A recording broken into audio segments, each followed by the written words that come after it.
Bonjour à tous. On se retrouve aujourd'hui pour une nouvelle vidéo sur les 30 ans de Jean-Pierre Pernaut au journal de TF1.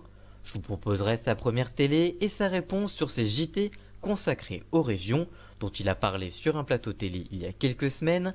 Alors c'est parti pour une nouvelle vidéo archive télé. Alors c'est parti, jingle.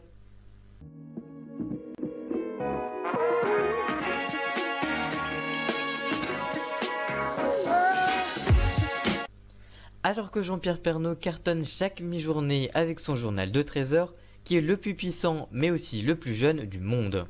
Ça fait 30 ans qu'il est à l'antenne et je vous propose de faire un petit retour en arrière sur celui-ci.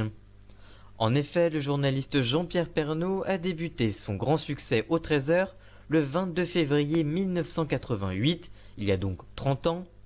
Si des photos de celui-ci sont disponibles, aucune vidéo ne le sont.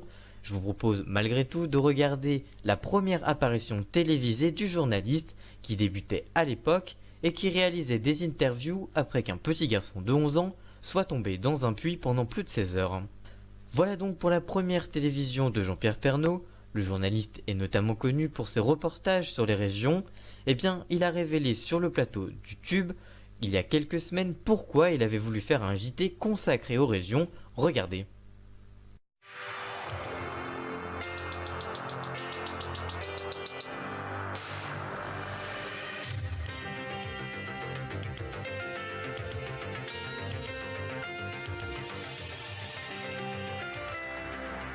Mesdames et messieurs, bonjour. Premier événement de cette matinée, le grave incident qui s'est produit en Nouvelle-Calédonie tout à l'heure. On a fait quelques pas, parce que dans le Tube, la tradition, c'est d'être face à face quand même.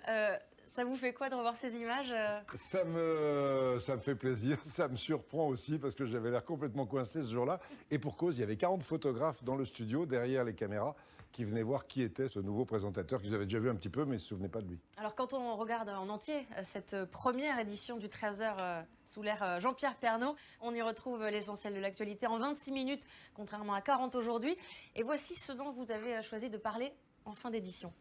Quels sont les départements français où il fait bon vivre? Nos confrères avaient déjà établi un classement en 1981. Dans les domaines de la santé, du dynamisme et de l'agrément, c'est l'Isère, la Haute-Savoie et la Haute-Vienne qui remportent la palme. Alors est-ce qu'on doit y voir les prémices de votre page région, cette page qui a créé votre identité? C'est pas une page région, c'est une manière de regarder l'actualité ailleurs qu'à Paris. Et quand on m'a demandé de venir, c'était pour s'intéresser davantage aux gens qui regardent le journal à cette heure-là, montrer l'actualité des régions. On a commencé à créer un réseau de correspondants aujourd'hui. C'était tout de suite dans votre tête, en 88? Oui, tout de suite. Tout de suite, avoir une présence dans les régions, parce que les radios, Europe 1, RTL, etc. avaient des correspondants en région, et aucune télé nationale n'avait de correspondants en région. Donc c'était mon rêve d'avoir des correspondants.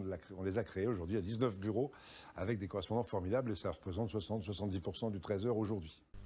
Voilà donc pour cette vidéo sur les 30 ans de présentation au journal de TF1 de Jean-Pierre Pernaut.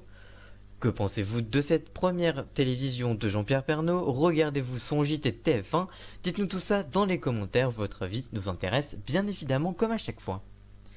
Merci d'avoir suivi cette vidéo, j'espère qu'elle vous aura plu. Si c'est le cas, n'hésitez pas à la liker, la commenter, la partager et même à vous abonner si ce n'est pas encore le cas. Et nous on se retrouve très vite pour une nouvelle vidéo. A très bientôt, ciao!